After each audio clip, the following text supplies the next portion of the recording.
gracias por escucharnos. Este es el rumbo de la tarde con Leila, Miguel y Valentín, Miguel Guerrero, Valentín Medrano, Leila Mejía en la conducción de este programa. Olga Almanzar, nuestra productora, nos acompaña también en la conducción del espacio.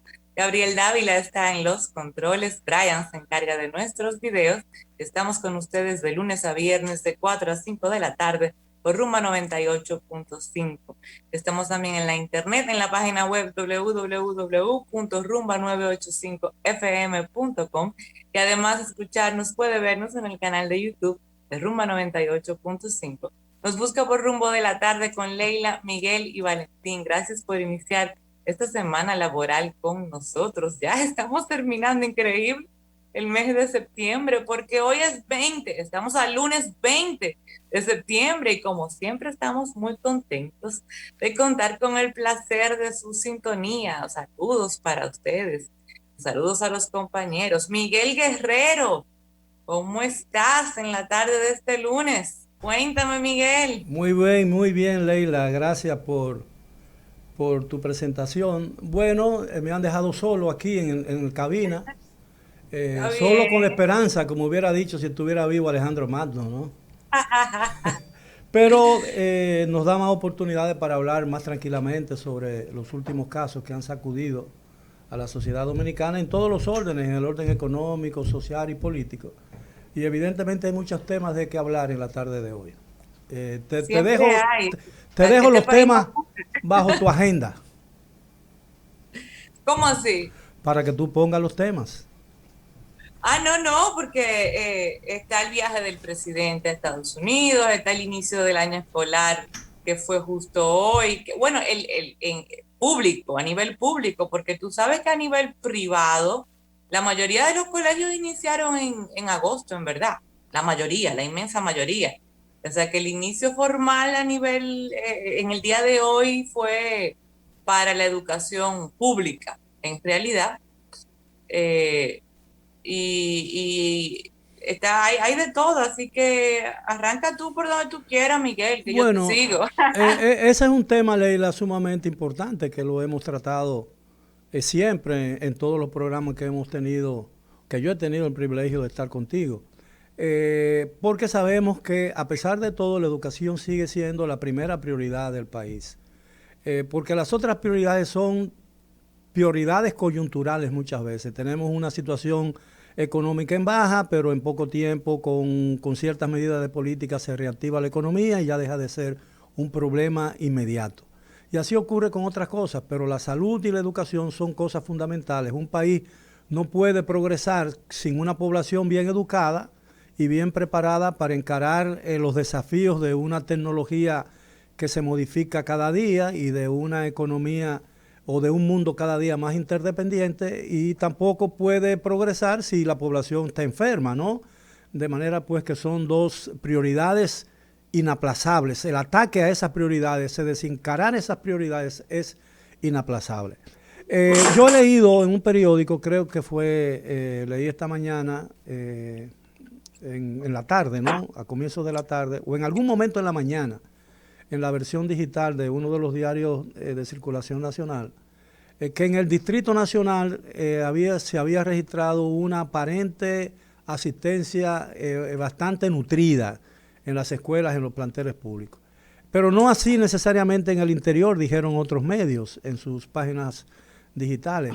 Y otros, no es necesario que mencione su nombre porque está por doquier en las redes, señalan que muchos de esos planteles que abrieron hoy abrieron iniciaron las clases en condiciones físicas muy deplorables, porque aparentemente el Ministerio de Educación no se ocupó con repararlas y adecuarlas al nuevo ciclo educativo, es decir, al nuevo año lectivo que se va a iniciar o que se inició en circunstancias muy específicas y muy, diría yo, ayúdame, muy particulares, porque no con una Mira, pandemia como el año pasado, que no pudo abrirse las escuelas, ni tampoco como un año totalmente normal como fue el último del 2019. De manera pues que hay muchas cosas, hay mucha tela por donde cortar, no sé qué me dices. sí, también está el tema, tú dices que los temas más importantes son educación y salud, y en este caso se combinan los dos, porque sigue la amenaza del COVID para los niños en particular con la apertura de clases por la variante Delta que se ha confirmado en el país, que es quizás la variante que amenaza principalmente a los menores de 12 años de edad, porque tenemos el ejemplo de los Estados Unidos, que tuvo que volver atrás en algunos estados a la virtualidad en la educación, justamente por lo que ha pasado en algunos, a mí me cosa con los perros de mi casa. Bueno, hay un invitado especial en el programa. ¿Eh? Tú tienes un invitado especial en el programa. Están hoy que decidieron, primero me apagaron la luz del stand y ahora no quieren que yo trabaje. Bueno, el sonido del ladrido de los perros a veces es agradable, por lo menos para ahuyentar ladrones. No, definitivamente, son perros pequeños, pero cuando tú lo oyes ladrando al unísono, quieras creer. El perro grande no ladra, el perro grande muerde. Muerde sin ladrar, eso es verdad, muerde sin ladrar. Pero bueno. Como muchos políticos dominicanos. El punto es que aunque la educación a nivel público empezó en el día de hoy, como los colegios privados empezaron antes, ya ha habido algunos inconvenientes, Miguel, en algunos de sus colegios, con algunos brotes en aulas específicas. Por ejemplo, el Colegio Calazán ha tenido brotes y ha enviado aulas completas a su casa, suspendido clases en cursos completos. Pasó con el Colegio Carol Morgan, no el colegio completo, sino cursos, ¿me entiende? Grados. Ya ha pasado en otros colegios, ya me han comentado algunos padres, amigos míos que tienen niños en esos colegios. Entonces, es correcto lo que ha decidido el ministro de Salud, de que en 15 días, a partir de hoy que se abrió la educación en el sector público, se hagan pruebas masivas en niños. Porque la verdad, las pruebas que se están haciendo de PCR, de COVID, al día de hoy, además de que son pocas, muy pocas, porque la mayoría son de antígenos, no se le están haciendo a los niños.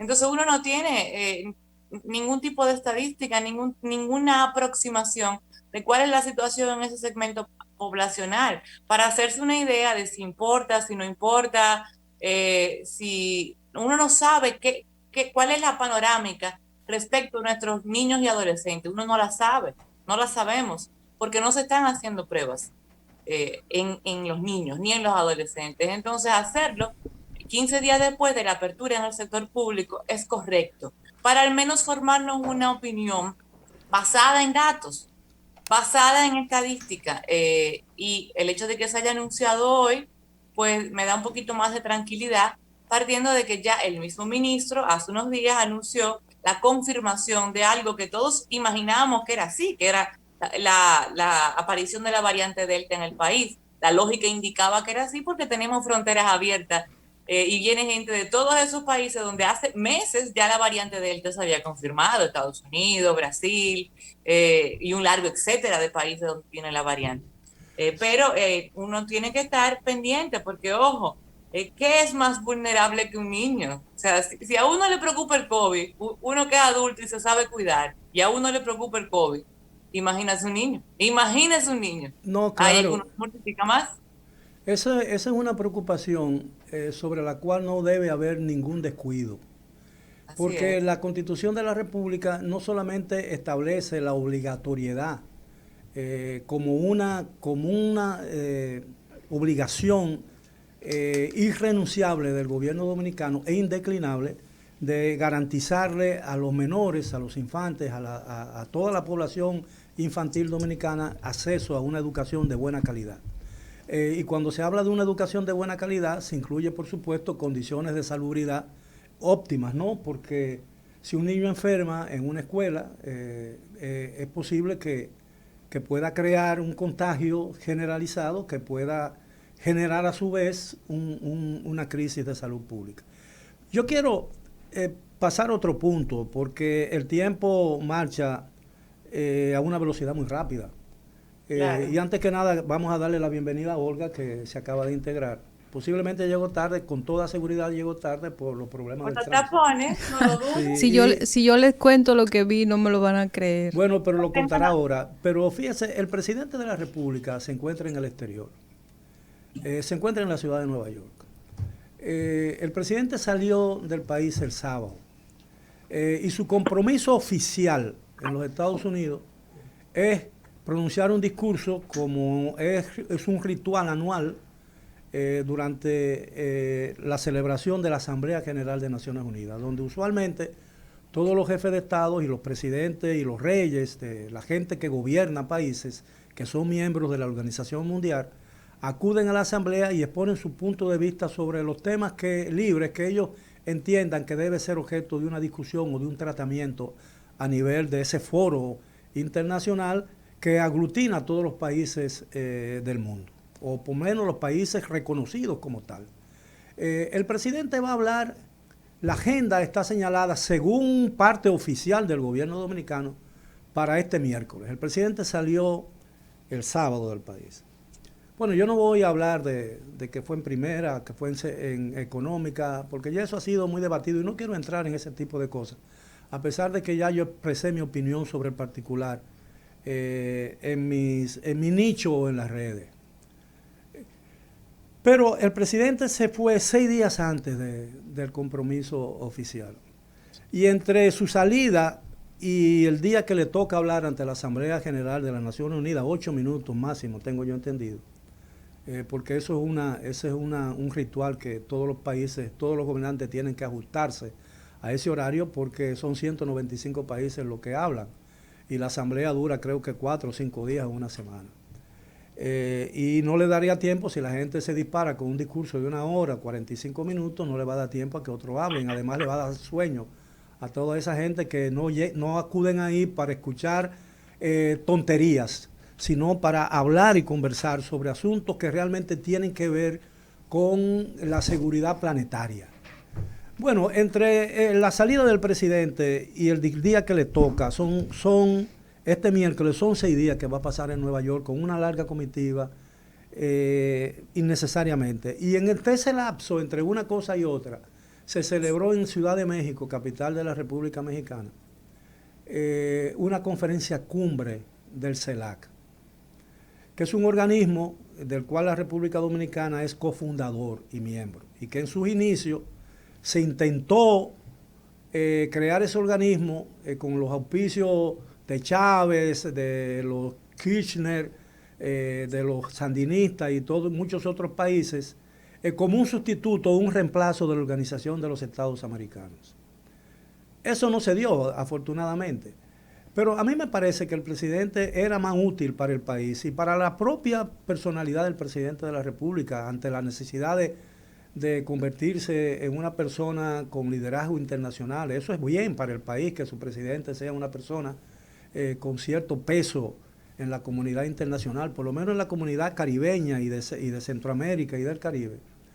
Hubiese sido muy útil que el presidente hubiera asistido a esa reunión. Yo no quiero trazarle pautas ni agenda al presidente de la República, pero yo creo que era más útil para el país que él participara en esa reunión que estar conversando con dirigentes del PRM en la ciudad de Nueva York.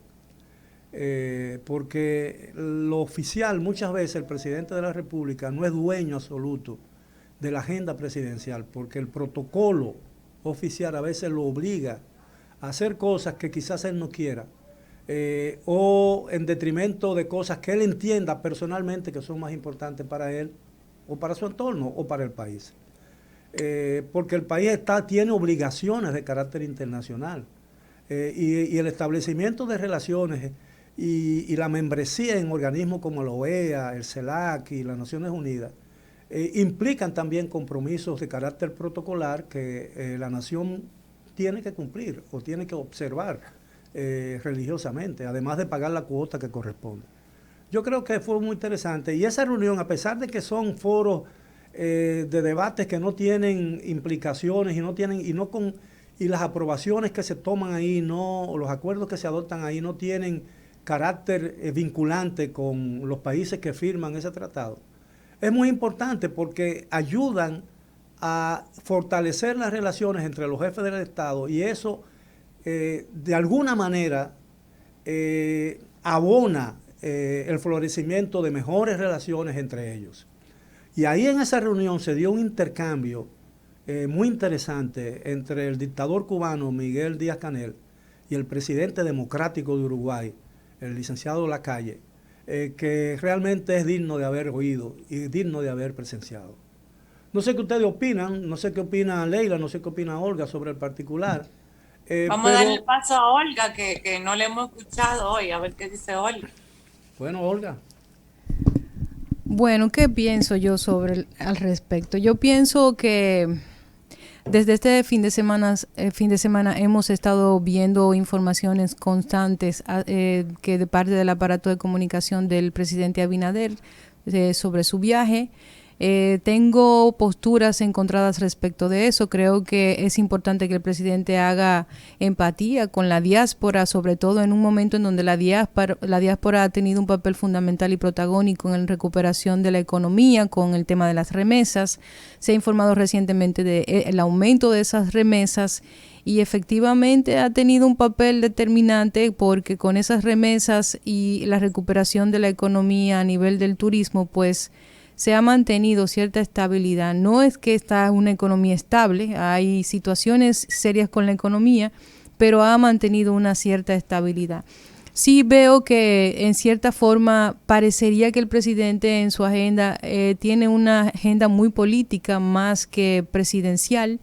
Vemos cómo incluso fueron juramentados muchos jóvenes allá en Nueva York, y hay otros en listas que quieren juramentarse, y parecería como que sí, que en ocasiones luce una agenda más de un candidato presidencial que del presidente en sí mismo, pero sí valoro como positivo la visita porque es también una forma de hacer contacto con esos grupos que están en una zona tan importante como es Nueva York, casi como si fuera una provincia externa de dominicanos. La segunda ciudad más poblada de la Exacto. República Dominicana. Entonces creo que por ese lado es positivo. La segunda, no es la primera. Bueno, porque, sí, quizá en el estado, pero Santo Domingo tiene más de 3,5 millones de habitantes. Bueno, ok, sí. Claro. Sí. Sería allá. Y en ese sentido me parece positivo. Sí creo eso, sí creo que la agenda luce un poco más de política y de partido que una agenda oficial del presidente. Pero creo que se han dado buenos temas han salido de ahí, al menos veo uno positivo, que es el hecho de que el senador Adriano Espaillat le entregara un fardo de solicitudes y peticiones que buscan beneficiar precisamente a los dominicanos radicados en Nueva York y en Estados Unidos a nivel general. Incluso se tocó el tema del pago del impuesto de los $10 también de entrada cuando viene un dominicano al país, de que se ha hablado bastante y mucha gente se ha quejado. Fueron más o menos los temas abordados entre el senador, entre otros, y el presidente Abinader. Y creo que sí, creo que hay luces y sombras, pero creo también que se ve un poco más una agenda política que de Estado. Antes de darle el paso a Leila, si Leila me lo permite, yo quiero puntualizar el hecho. Yo no entiendo, yo no creo que sea negativa la visita del presidente a Nueva York de ninguna manera, y menos que se reúne con la gente. Fíjate que yo insistí mucho en que entre la salida de él y el día de su discurso me dieron 6 días que él pudo haber aprovechado para ir a la CELAC y ya estuviera en Nueva York reuniéndose con los dominicanos. Porque la reunión del CELAC terminó ayer, o terminó esta mañana. Es decir, y de Ciudad de México hay muchos vuelos a la ciudad de Nueva York. Y él estuviera en Nueva York hablando con los dominicanos. Es decir, yo creo que el aprovechar el tiempo presidencial es también ahorrar mucho dinero y también mejorar mucho la efectividad de ese tiempo. El presidente Medina tenía una cosa que no han tenido ningún otro presidente. El presidente Medina iba a una reunión en la mañana y si la reunión terminaba en la tarde, regresaba esa misma tarde a la República Dominicana. Yo no estoy diciendo que a veces quizás exageraba, pero Leonel Fernández, por ejemplo, iba a España una reunión y se pasaba 15 días o 14 días visitando librerías. ¿Y cuándo él tiene previsto volver? Porque él tiene hay una actividad el miércoles y todavía está pendiente el tema del cambio climático por la semana iberoamericana. El Consejo de Ministros también, pero va a ser, creo que el Consejo de Ministros, que sería este miércoles a las 5 de la tarde, el presidente participará vía remota en esta actividad, exacto. El Consejo de Ministros de República Dominicana. Sí. Pero deberían posponerlo hasta su regreso porque yo no creo que haya... No, eso ya lo pautaron para hacer por la vía virtual. Ya se lo anunciaron, pero me refiero de allá, tiene pendiente el tema del cambio climático porque hoy inicia la semana, hay una agenda prevista por la Semana Iberoamericana del Cambio Climático. Pero en Naciones Unidas, Leila. Creo que sí, déjame confirmar, no estoy segura. Yo quisiera que me permitan tomar unos minutos para traer a colación un tema que me parece bastante interesante que haya surgido en este momento. No sé si tuvieron la oportunidad de ver una entrevista que les realizara un importante periódico de circulación nacional a ejecutivos de la Asociación de Industrias, específicamente a su presidente Celso Juan Marrancini y a la señora Circe Almanzar, en donde ellos establecían que la cesantía era una carga tan grande que evitaba la creación de empleos. Me parecieron interesantes esas declaraciones, me pareció interesante lo que declararon en esa entrevista, porque con mucha frecuencia cuando uno quiere establecer un tema, ponerlo en discusión y darlo a conocer y que la gente se entere, uno simplemente da las declaraciones y la gente se encarga de hacer del tema, pues como se dice ahora, tendencia. Claro. Sin embargo, muy poca gente se detiene por momentos a analizar de qué se trata, todo el contexto en el que se dan este tipo de declaraciones.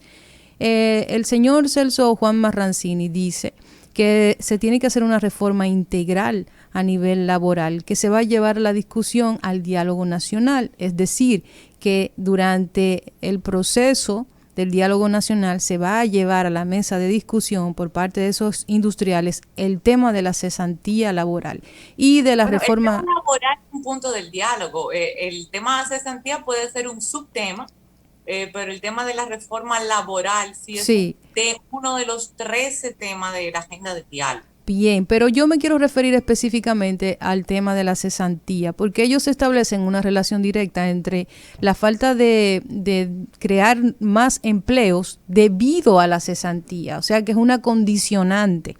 Y yo creo que es una declaración completamente sin sentido. No sé de qué forma tiene que ver un tema con el otro. ¿Por qué? Estos grandes industriales tienen grupos de empresas que se especializan en diferentes áreas del lo que tiene que ver con la economía, alimentación, zona franca. Cuando usted analiza los datos que ellos mismos sirven a través de sus órganos oficiales, usted establece un marco de ganancias semanal que puede rondar los miles de millones de pesos en algunos casos.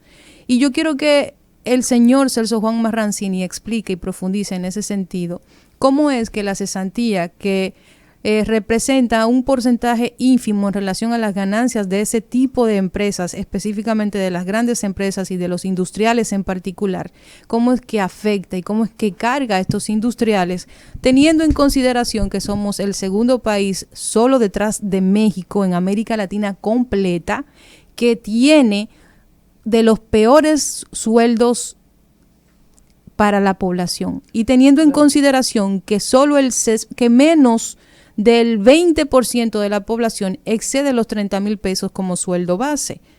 Entonces, mira, yo creo que ese tema tiene que ser analizado en su real contexto, porque el problema es que está muy estrechamente ligado a los defectos de la aplicación de la Ley de Seguridad Social.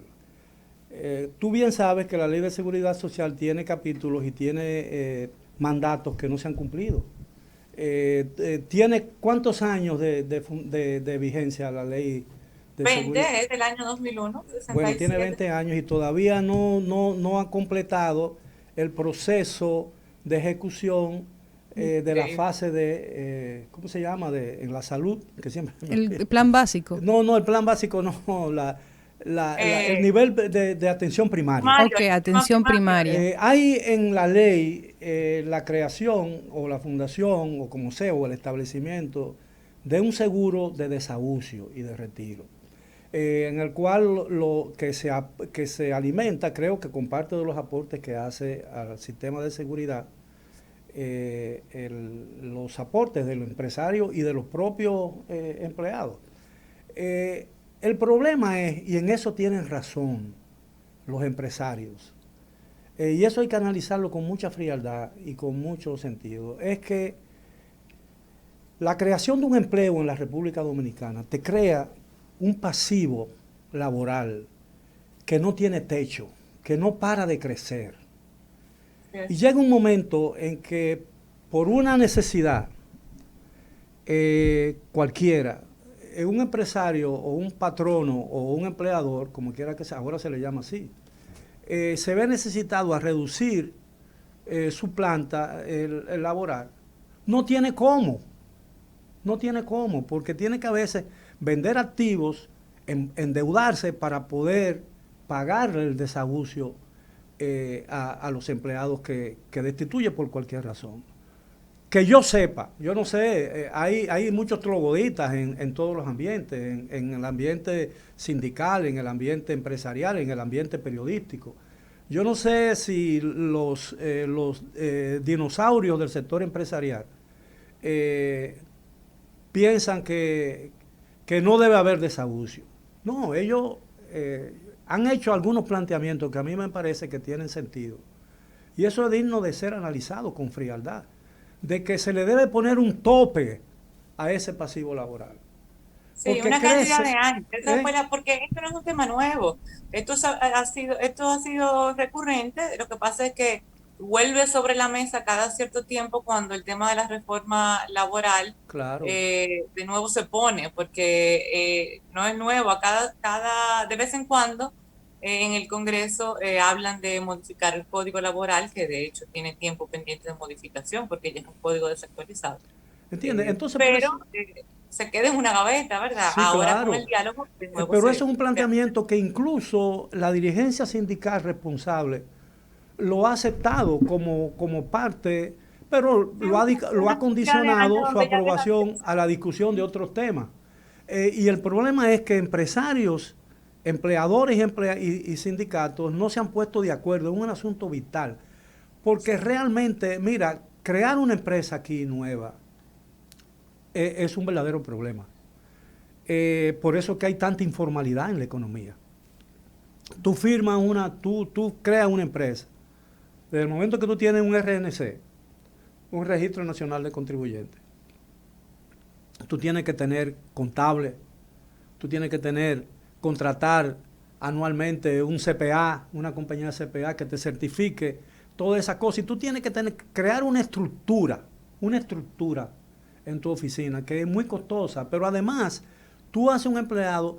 Llega un momento en que el dinero acumulado para un desahucio de un empleado, de un ejecutivo de una empresa, supera el capital de una empresa. Yo creo pequeña. Entonces, lo que yo te quiero decir, tú tienes razón, yo no te quito la razón, porque también se abusa mucho de eso. Pero tiene que haber si queremos realmente sincerizar la economía, si queremos realmente sentar las bases de un crecimiento sólido, confiable, permanente, seguro de la economía dominicana, que te garantice, que nos garantice a nosotros los empleados seguridad en nuestro centro de trabajo, que no estemos, por ejemplo, a merced de un capricho de un empleador o de cosas que yo te voy a votar y no te voy a dar nada. El gobierno está pagando ahora eso desde la modificación. Fíjate que algunos de los conflictos que está confrontando el gobierno con los desvinculados tiene que ver con el pago del desahucio. Eso es un desahucio, el pago de las prestaciones que le corresponden. Es decir, tiene que haber un acuerdo sobre ese punto. Por eso es que yo digo que el presidente de la República corre riesgo de empantanarse en la discusión de un diálogo que no va a llegar a nada, porque tú sabes por qué el PLD y la Fuerza del Pueblo apoyan inmediatamente ese diálogo, porque están conscientes que las condiciones políticas actuales y sociales del país no permiten y no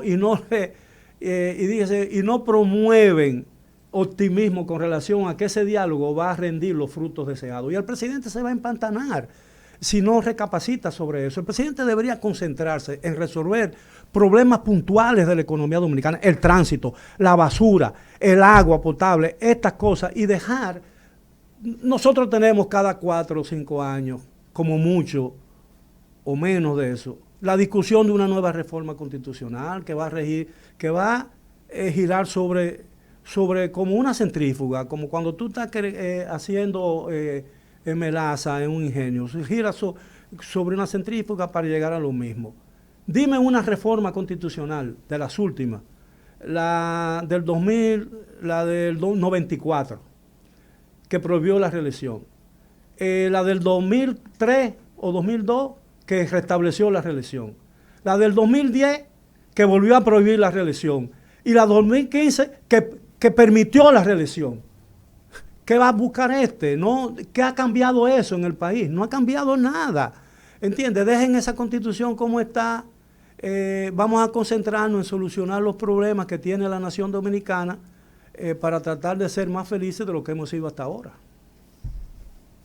Y no te estoy rebatiendo, todo lo contrario, yo entiendo, porque cuando muchos empresarios muy bien situados, con un muy alto perfil en la República, como empresarios, plantean el tema del desahucio, lo plantean buscando o persiguiendo lo que a ti te provoca temor y lo que a mí también me provoca temor. Pero yo entiendo que tiene que haber en algún momento dado pasos en firme, tienen que darse pasos en firme para llegar a un acuerdo sobre el desahucio, porque la verdad es que la creación de un empleo en la República Dominicana es un acto de heroicidad empresarial. Bueno, yo en eso estoy un poco en desacuerdo, don Miguel. No, el desacuerdo es la base de la democracia. Claro, entiendo el punto de que un empresario tiene que esforzarse, pero también creo que tiene que ver un poco con todo este grupo de acciones que se tienen que tomar y toda esta dificultad también desde la plataforma que el gobierno crea para la creación de empleo. Sin embargo, yo considero que es un momento peligroso para tocar el tema. ¿Por qué? Los empresarios están conscientes de que existe un ambiente en donde ellos tienen más probabilidades de ser escuchados. Por otro lado, tenemos un sector sindical que está seriamente comprometido a raíz del último acuerdo sobre el aumento de sueldo que hubo en República Dominicana, que probablemente no tenga la calidad o no tenga el nivel moral para hacer frente a una postura como esa. Siempre se ha hablado del tema de la cesantía y una de las propuestas que ha tenido el sector empresarial con la cesantía es el tema del seguro de desempleo, que es un seguro que se utiliza en otros países. Mucha gente dice, bueno, pero es que eso de la cesantía solamente es en República Dominicana, en otros países del mundo. A una gente la cancelan y usted se va por ahí como que no pasa nada con lo que usted tiene y probablemente con su cajita y sus pertenencias. No hay cesantía. Pero República Dominicana no es otros países. En otros países, cuando usted no tiene empleo, el Estado se hace cargo de usted por un tiempo y le da ciertos incentivos para usted mantenerse a flote mientras usted está desempleado. En República Dominicana no existe ninguna garantía en este momento para una persona que sale de un empleo para seguir subsistiendo. Entonces nosotros tenemos que analizar el problema, abordarlo desde todos esos puntos de vista. Es una responsabilidad primaria del sector privado. Olga, eso es una responsabilidad del Estado dominicano. Sí, pero estamos hablando de un derecho adquirido. Estamos hablando de desconocer algo que ya se tiene y para buscar una solución probablemente que va a tener un efecto más positivo para los empresarios que para los empleados. Entonces, por eso digo que es un tema que hay que prestarle atención porque actualmente los trabajadores no cuentan, para mí, es mi opinión, Olga Almanzar piensa que no cuenta con un sector sindical seguro en este momento. Por eso yo digo, y en eso estamos de acuerdo, en que el tema debe ser objeto de una discusión, pero seria y objetiva, del tipo de discusión que establecida con gente que se sienta a una mesa con el ánimo de llegar a un acuerdo, no con entorpecer un acuerdo. Ese ha sido nuestro problema de muchos años, ¿entiendes? Nos sentamos a una mesa para, como dice Leila, para escucharnos nosotros mismos y entorpecer el arribo de un acuerdo. Entonces, para oír su propia voz, no para entender exactamente. A la gente habla para eso. Y entonces hay una gente con la mano cerrada sobre la palanca de cambio y solamente no sabe dar la reversa. ¿Sabe qué es lo que sucede, don Miguel? Mire, yo me siento a veces a analizar lo que una persona X, un dominicano X, tiene que lidiar a diario. Y no hay ninguna plataforma en donde se le dé la ventaja al que menos tiene. Siempre se tira a quitarle ventajas a esa persona, al dominicano de a pie. No tenemos un sistema de seguridad adecuado, tenemos una canasta básica elevadísima, tenemos sueldos que no cubren ni siquiera con una canasta básica, tenemos empleos que pagan mal, tenemos empleos donde cada momento escuchamos cómo hay casos a nivel público donde se desconocen los derechos de cualquier ciudadano y nadie se mete con eso, incluyendo al propio gobierno que está llamado a ser el ejemplo, viola los derechos laborales de una persona. Entonces todas las empresas que son del sector privado también cuentan con este tipo de temas. Bueno, pero no vamos a satanizar la actividad privada. No, claro que no. Déjame decirte, muchas de las cosas buenas que hoy existen en la República Dominicana provienen de la iniciativa particular, de la iniciativa privada. El tema, lo que yo quiero establecer, yo no estoy diciendo que se elimine el desahucio. Y yo no creo que ningún empresario dominicano, de estos empresarios de verdad, haya hablado en alguna oportunidad con seriedad de eso. Lo que sí ellos se ha planteado, y a mí me parece que tiene, porque incluso algunos dirigentes sindicales lo han aprobado, y dicen, pero este no es el momento para discutir eso hasta que no consigamos ciertas cosas. Es que hay que ponerle un tope, un techo al desahucio, o establecer un sistema de seguridad social que garantice el retiro honroso de la gente. Es decir, tú tienes que irte por cualquier razón. Bueno, tú tienes un desahucio, una cosa, pero que crece, como dice, como un espagueti, o como la verdolaga, dicen que la verdolaga. Entonces, ese es el problema. Y nos falta... Mira, hay que hacer una pausa, yo creo. Sí, y nos falta la voluntad, antes de hacer, nos falta la voluntad para buscar realmente acuerdos conciliadores entre las partes. Y equilibrados para las partes, que ganen ambos. Conciliadores, es decir, honorables, acuerdos honorables para las partes. Esa es la palabra clave. Sí. Sin embargo, don Miguel y Leila, es difícil. Yo no soy trabajadora formal, ustedes lo saben. Yo soy una persona que trabajo de manera independiente. Sin embargo, yo veo como constantemente la discusión se da y no se busca un acuerdo honorable. Así es. Bueno, porque a veces para que un acuerdo sea honorable, creo yo que todas las partes en la discusión tienen que serlo, ¿no? Exactamente. Bueno, ay Dios mío. Ay. Eso es lo mejor que se ha dicho. Eso es lo mejor que se ha dicho esta tarde hasta ahora. Lo dijo. Vamos de la pausa, Gabriel. Rumba 98.5.